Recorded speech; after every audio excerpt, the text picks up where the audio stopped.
औजुबिल्लाहिमिनश्शैतानिर्रजीम बिस्मिल्लाहिर्रहमानिर्रहीम। अल्लाह के नाम से शुरू करता हूँ जो बड़ा मेहरबान निहायत रहम करने वाला है। भाइयों बहनों, आज एक हदीस पढ़ने जा रहा हूँ। सुनिए और अमल के दायरे पर चलिए और दूसरों तक शेयर कीजिए ताकि वो भी इस पैगाम पर अमल के दायरे पर चलने वाले बने। शुरू करता हूँ, गौर से सुनिए। हुज़ूर अकरम सल्लल्लाहु अलैहि वसल्लम का इरशाद है कि तमाम अज़कार में अफजल ला इलाहा इल्लल्लाहु है और तमाम दुआओं में अफजल अल्हम्दुलिल्लाही है। मिस्कात फायदा, ला इलाहा इल्लल्लाहु का अफजलुल जिक्र होना तो जाहिर है और बहुत सी हदीस में कसरत से वारिद हुआ है। इस सारे दिन का मदार ही कलमे तौहीद पर है, तो फिर उसके अफजल होने में क्या शख्स है। और अल्हम्दुलिल्लाही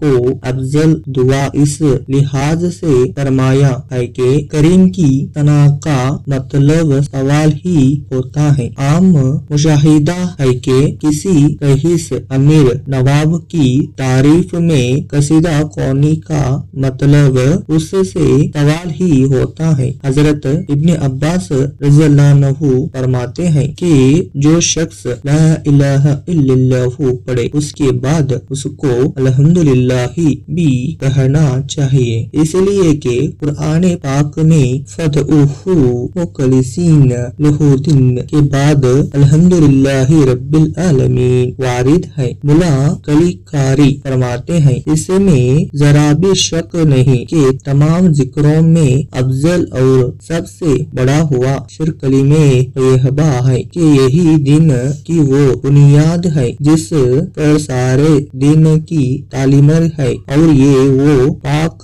कलीमा है कि दिन की चक्की इसी की गिर्द घूमती है। इसी वजह से सूफिया और आरिफीन इसी कलीमे का एहतिमाम फरमाते हैं और सारे अस्कार पर उसको तरजीह देते हैं और इसी की जितनी मुमकिन हो कसरत कराते हैं कि तजुर्बे से इसमें जिस कदर फवाहिद और मुनाफा मालूम हुए हैं किसी दूसरे में नहीं। ये थी आज की एक बेहतरीन खूबसूरत हदीस। आइए दूसरे वीडियो में इसी तरह एक खूबसूरत एक पैगाम लेकर आता हूँ। आइए अगले वीडियो में मिलते हैं। दुआ में याद रखिए। जज़ाकल्लाहु खैर।